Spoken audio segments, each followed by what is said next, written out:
Okay, ladies and gentlemen, welcome to Tuesday Night Advanced Lecture at the LA Chess Club. I'm about to go over a game that is dubbed as one of the best games of the 20th century, along with Fischer's Game of the Century, many other games. This one, according to Kasparov himself, is called the Kasparov's Game of the Century, of the 20th century. It's a game that Kasparov played against Topalov. This was an IT tournament, Wijkenzij, Netherlands, 1999. As you know, Adolf Anderssen has a game that is called the Immortal game, very famous. So since then, many of the great players, they choose one of their best games and they call it their own Immortal game. Kasparov called this game his Immortal game. So it must have been a fantastic game. He opened with e4. This was a category 17 tournament back in 1999. Now these categories that have to do with average rating of the players, they've increased exponentially since then. We have up to category 22 and 23 tournaments, which is high 2700s and low 2800. He opened with e4 and Topalov played d6 and then d4 and then knight f6. So do we have a name for this opening so far? The Pirc defense, right. Or robot is another name for it. So after knight c3, g6, officially we have Pirc defense.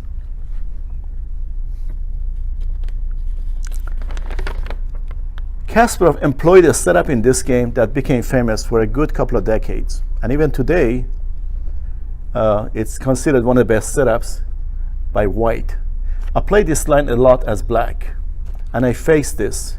Of course, I employ a different system than Topalov played in this game. And the idea of this setup is bishop e3, f3, queen d2, possibly castling long, and launching pawns with g4, h4 against black's king side. The 150? Did they call that the 150 attack? No. It does have another name, maybe. I'm not familiar with the name. So he's trying to go with that idea. Bishop e3. Black played bishop g7. Queen d2. c6. This is the culprit. I wouldn't say this is a losing move for black, but mainly because of this game that black tried to do everything right and it still didn't work so well. This move a6 instead has become very popular. The idea of either one of these moves is to play b5 next and gain some space on the queen side. Possibly white plays a3 to stop it. Or if he doesn't, he pushes his pawn at the right time. Or later on, we'll play a6 to guard this pawn and prepares to play c5. The drawback to this idea, as you will see in this game, is that black's pawn came to c5 in two moves. c6 first, and then instead, in a book called Pirc Alert by John Nunn, British Grandmaster, he recommends playing a6 and then b5 and then bishop b7, knight d7, and c5 in one go. That's the Pirc Alert?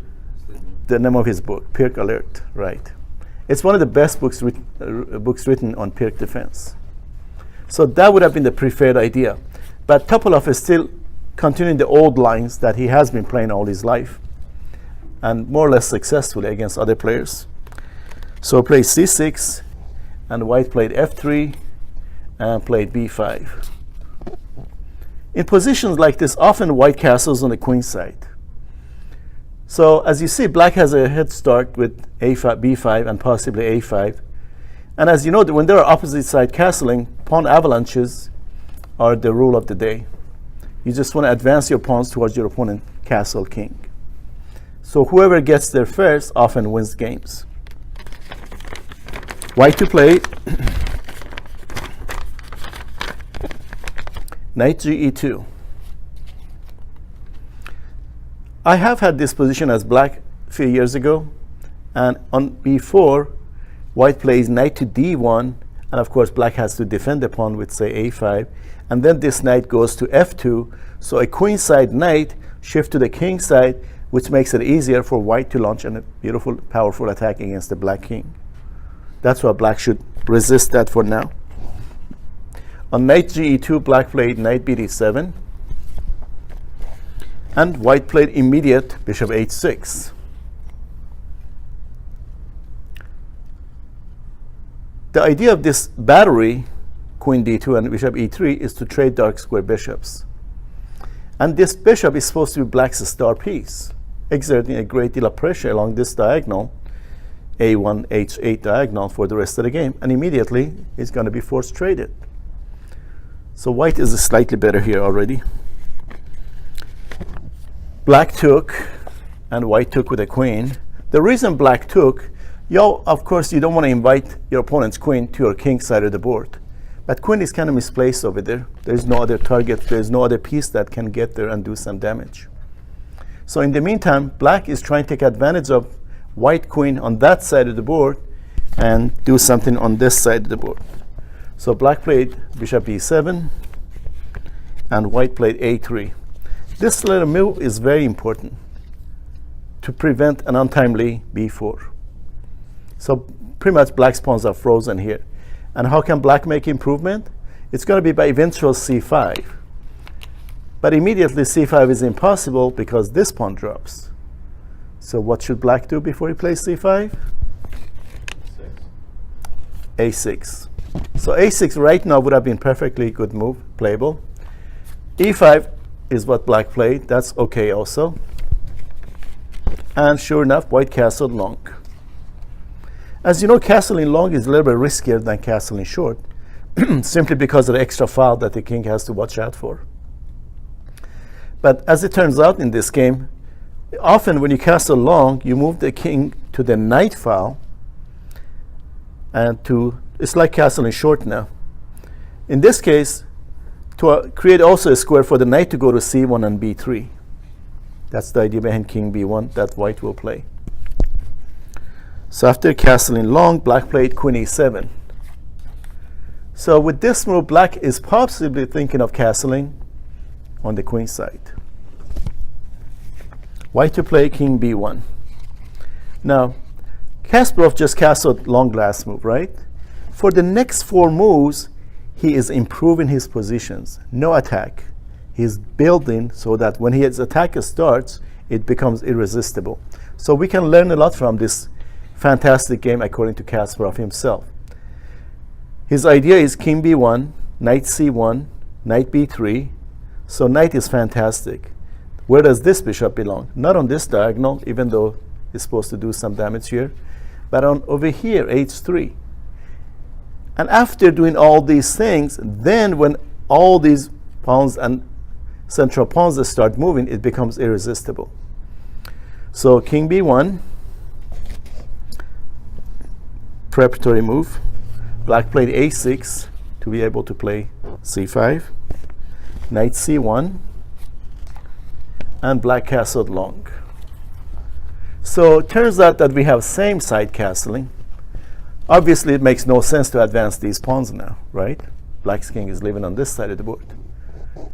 And if white pushes pawns on this side, he weakens his own king side also. So what should white do? Well, this is where piece play comes in. Instead of having pawn avalanches, because both kings live on the same side of the board, it's piece optimization. So white first plays knight b3, and black played e takes d4.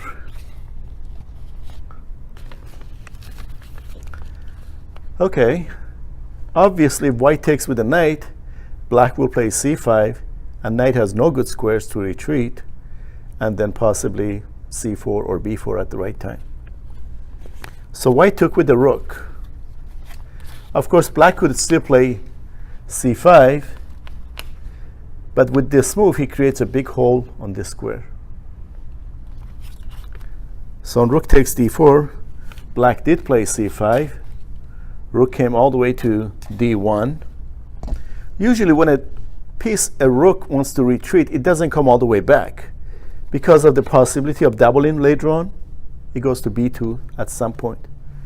So when I first saw this game many years ago, around that time, that was what I was wondering too. Why not rook d2 and possibly this bishop out and doubling rooks on the d file to pressure this? What kind of pawn is this? It is backward. It's not defended with a pawn and cannot be defended.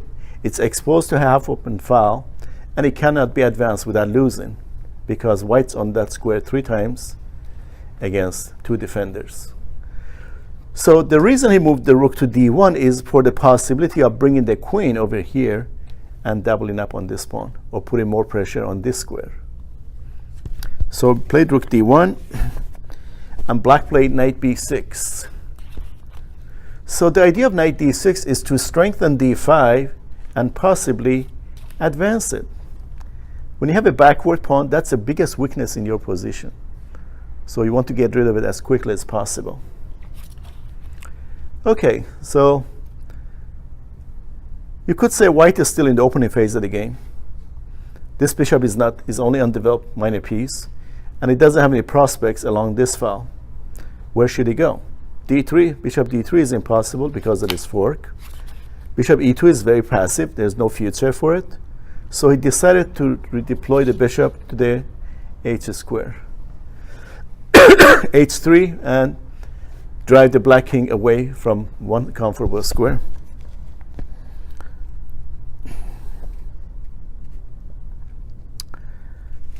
So black to play. Obviously, this check is coming at some point.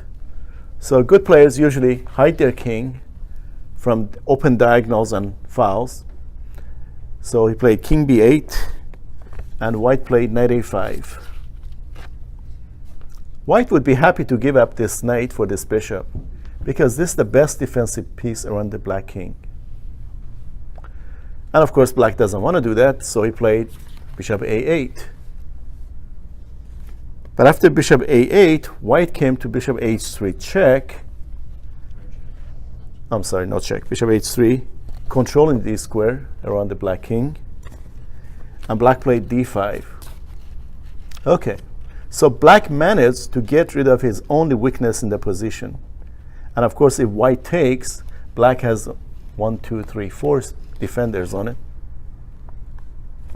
So taking is not a good option for white. It's not attractive. So instead, white played queen f4 check. Okay, what can black do against this check? Not queen d6 or rook d6 because of e5, and he's going to win a piece.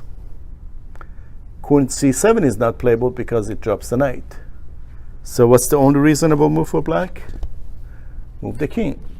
And notice he doesn't have c8, he doesn't have b7. So king is here and already has nowhere else to go. So you see how Kasparov beautifully optimized his position?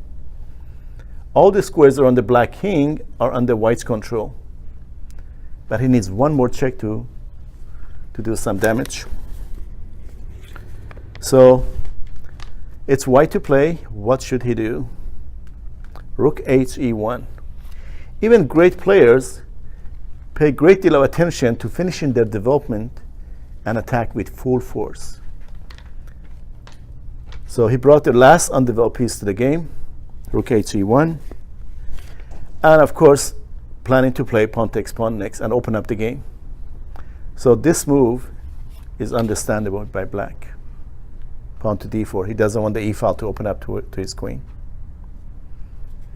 He played d4, and white to play with all his pieces well placed. And we can say this. We can say the same thing for black. He has one undeveloped piece, and this bishop is not very happy on a8 either.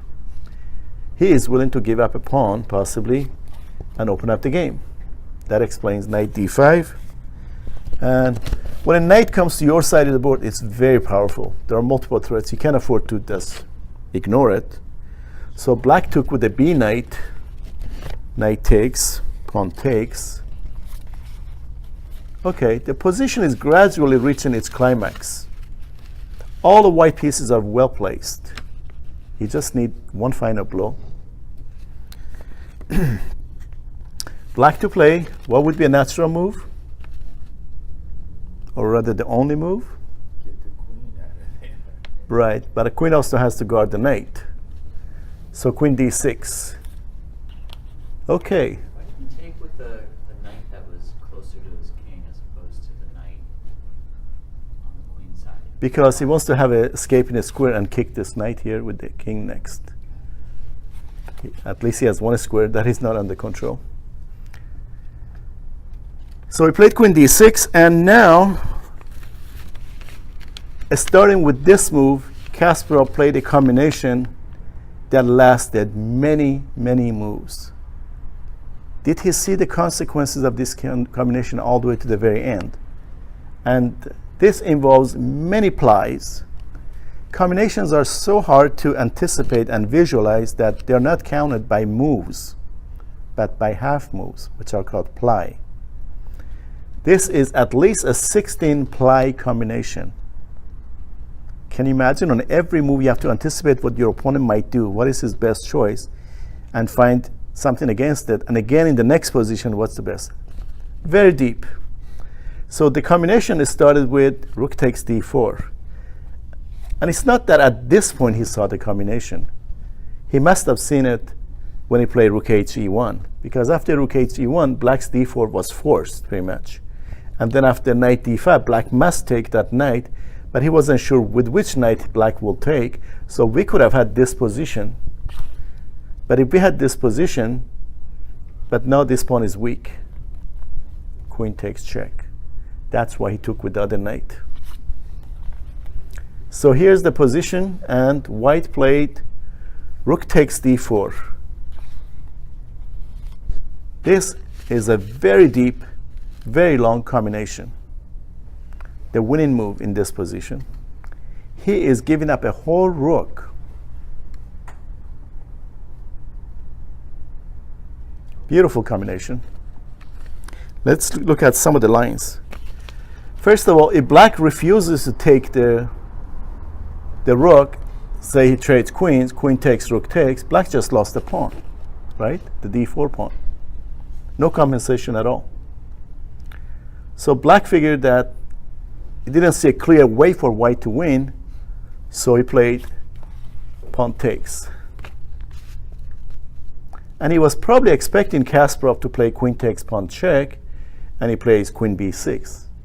And looks like everything is fine for black. And if white ever checks on e7, he can always block. How can he block? He cannot block, because white's controlling this square twice. So after c takes d4, Kasparov threw in this move, rook e7. It looks like a free rook to take, but if black takes this rook, he loses the queen. Again, it's a very long, deep combination. Let's see how. If queen takes, white then plays queen takes d4, and thanks to many squares around the black king, that is under white's control, black only has this move, and after this queen b6 check, his only reasonable move is bishop e7, and there's a name for this type of fork. What kind? The royal fork? Well, royal is king and a queen only. Oh. This is queen, queen, and a rook. It's a family fork. The whole major family. These are major pieces. So this is how the game would have ended up. Of course, after this, the only move is king here, and he doesn't even have to bother to take the queen. Checkmate is faster.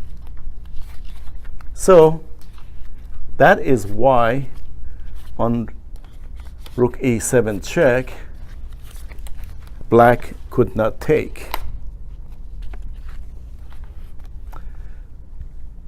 Was this the move that Topalov probably overlooked? Very likely. It's just all of a sudden this check driving the king away from some more important squares. So on rook e7, black played king b6, the only move. And now queen comes in, queen takes d4 check. Okay. Is king c5 playable? queen c5 by black. It's possible, but then white will play queen takes knight check. And then, of course, rook block is bad because it drops the other rook. So black instead didn't see anything wrong with the taking the knight, and he took the knight. So Kasparov sacrificed a rook earlier, a whole rook, and now he sacrificed the knight. So let's see what's material like here. White has queen, rook, and a bishop. Black has queen, rook, bishop, and a rook and a knight. Black has a rook and a knight ahead. But black has a very precarious position for his king. And now it's just a matter of flushing this king out and bringing it closer and closer to your camp. So what move suggests itself? b4. And black has to come closer to his side of the board. And now it's just a matter of finding one check, and that would be final. Of course, this pawn is hanging for the moment. White to play, queen c3. What's the threat? Queen b3 mate. So how can black stop queen b3? Queen d5. Notice that if black plays bishop d5, it would not work, and he would lose. Why would bishop d5 lose? Because white will play king b2, and then queen b3 check anyways. Bishop takes, pawn takes mate. Isn't that beautiful? He can have the queen as long as he gets mated. So that's why black took with the queen. And you might say, okay, what difference does it make? White can play still king b2. But in this case, it doesn't work. Why doesn't king b2 work? I'll make the move to make it easier to see. Black has a way to prevent the mate now.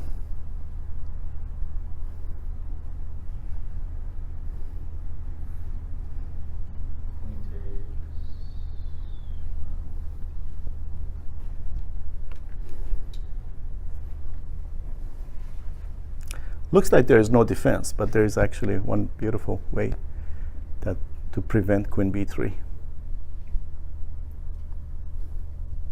Queen d4. Queen d4.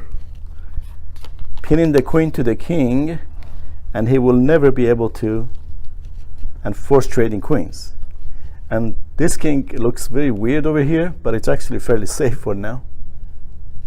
So that is why after queen takes d5, white did not play king b2, because it doesn't work anymore.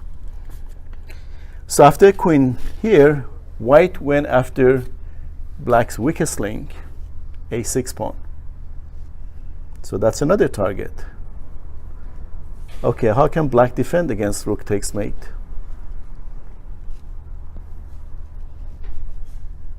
Rook d6. Okay, rook d6 is possible. But after king b2, now white is trading mate, and rook queen d4 doesn't work because of queen takes queen, rook takes mate. Or rook takes mate, check, rook takes, and it drops the whole queen. So rook is overloaded. It's doing two defending. So that's why rook d6 doesn't work. But black has very limited options here. Here's the position, and after rook a6, what should black do? After rook a7, bishop b7 is the only move. So temporarily it defends the pawn, but in effect bishop is really undefended because he just can take it. And if queen takes, queen mate. So this is what happened. He played bishop b7. White took the queen, and now he came queen c4, trying to force trade queens. Notice that rook a7 doesn't work now because queen takes queen check, king takes rook a8, and black would be fine, and black would be a whole rook ahead. So Kasparov has very limited material, so he just won one piece, but he's still a whole rook down. Can I just play queen b3 right now? Queen rook b7, queen c4.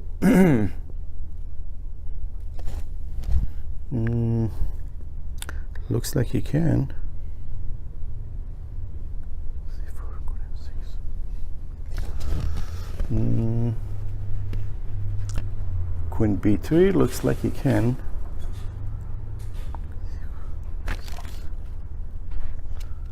So why didn't he play queen b3?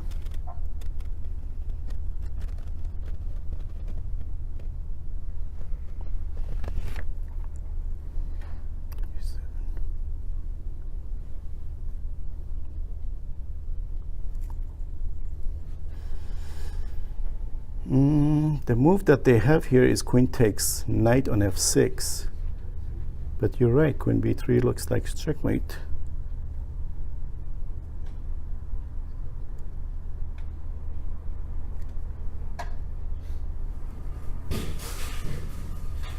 I hope I didn't misplace a piece here.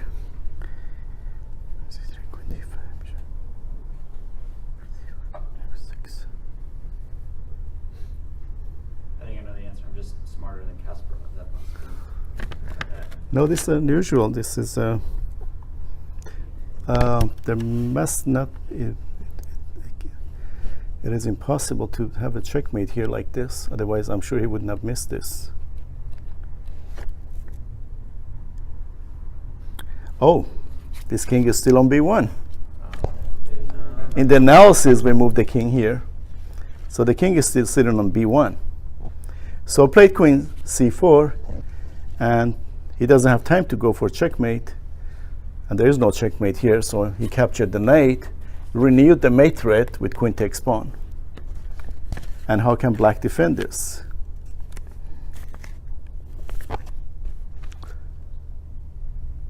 Again, there are no good ways for black to defend the a-pawn. The only move seems to be rook a8, and rook a8 is very passive.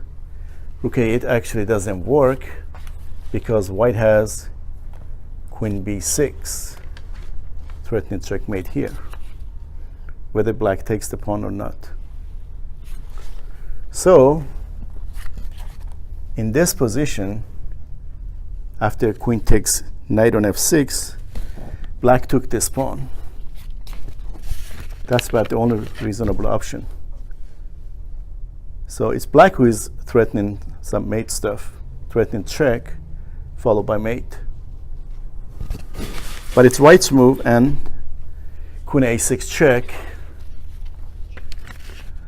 This whole combination started with rook d4, and it was enhanced further by king sacrificing a knight on a5.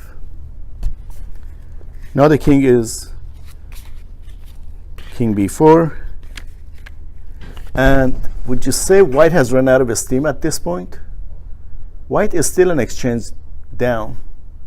Black has queen and two rooks against queen, rook, and a bishop, and the pawns are equal. So it looks like his attack has come to a stop.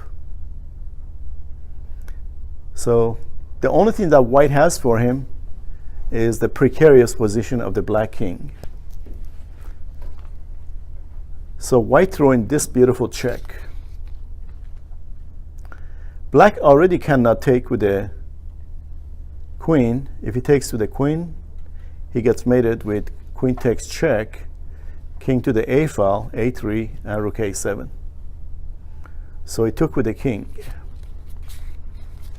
So the king is deep into his position now. And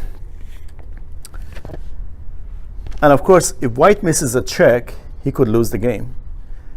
This is a very sharp position. A definition of a sharp game is that it's white's turn, but if you give it a turn to black, black wins. Check. If not checkmate, at least perpetual check.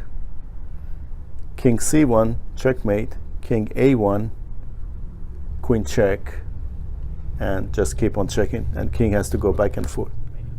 Pardon me? Oh, that's right. Yeah, the rook. If king here, rook d1 mate. So you see, it's the difference of whose turn it is, who has the initiative. This is the ultimate sharp position. So white throw in this check with queen a1, and of course king d2. What's the problem with king b4? Queen check here, and if queen block, then rook takes, it wins the queen. King c5, rook check on c7. So on queen a1 check, black played king d2. And queen b2 check, king d1. Wow. Black's king all the way from the 8th rank has come to the first row. But still no killer finish here. What should white do? It's positions like this that makes you wonder if your sacrifice earlier was purely based on calculation or intuition. And this is probably a combination of both. But in situations like this, there's always one great move that looks like it's not playable, but that decides the game. And this is the moment that Kasparov played that move. You see, he doesn't have any queen checks, right? With this queen guarding. He doesn't have a rook check. He doesn't have a bishop check. So what should he do? A ball from the blue. Bishop f1. Black queen is overloaded. He has to guard this pawn. He has to guard this square. If queen takes bishop, he loses after queen c2 check, king e1, rook e7. Queen block and queen takes mate. So that bishop is safe from capture for now. Topalov put up a heck of a resistance. So that bishop is immune from capture. What should black do? It seems that now black is lost. But he came up with a fantastic move. Rook d2. If bishop takes queen, rook takes queen check, king takes, pawn takes, and we have a rook ending. That black is a pawn up. So white may not win.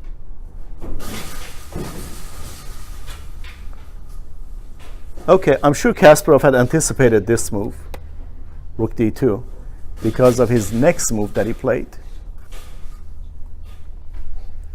You guys care to guess white's move in this position?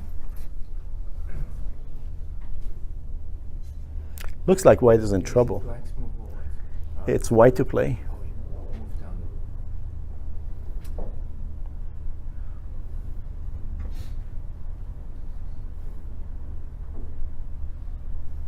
Just when you think white is in trouble, he come up with another resource.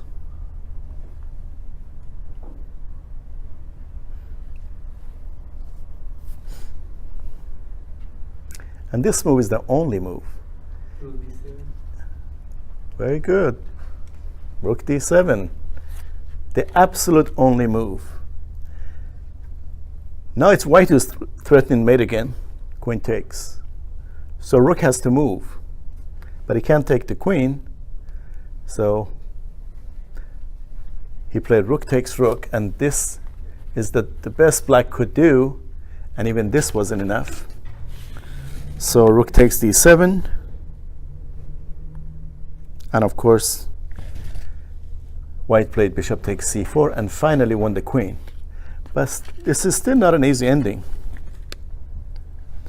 After pawn takes, black's rook on ah is hanging. So played queen takes rook. So this ending should win now. It's black to play. He could play check and drive the white king to the first row, but then he's going to have a hard time advancing this pawn. So instead he played rook d3, make sure queen cannot check over here and doesn't have this square either. And now it's just a matter of advancing the c pawn. So white to play.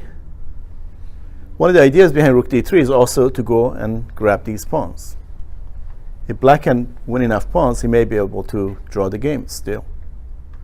So white brought the queen back to the game, queen a8, guarding the f3 pawn and creating a checking possibility. It's black to play c4. Again, you see in this position it's white to play, but if we were blacks, black wins the game. c2, pawn will queen next, and black wins. So gives the turn to white, white wins. Give the turn to black, black wins. This is the story of sharp games. So it's white to play queen a4, check, controlling c2 also, king e1, and you would not believe white's next move. What should white do? It's the simplest of all moves. King c2 is a reasonable move, but black will play rook takes pawn. He's guarding his pawn still, and he won another pawn, and it's just a matter of time going after those pawns with the king. And black could draw the game, could create a fortress. So again, first things first, just defend the pawn. f4. So it's come down to trying to save all the pawns possible. And with this move, he's threatening check here, or possibly king c1 first and then check. So black played f5 to take the square away from the queen. And it's white to play now king c1. He doesn't have the e4 check, but he could check at e8 to drive the king away. King c1, black to play. Black put a little bit more resistance here with rook d2. Again, the idea is to try to grab as many pawns as possible and hoping for a fortress. It's white to play, and he made one final great move, and with that, black finally resigned. So what's the only threat in this position by black?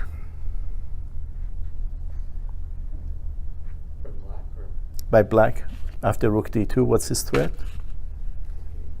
To win the h pawn. So you want to defend that pawn.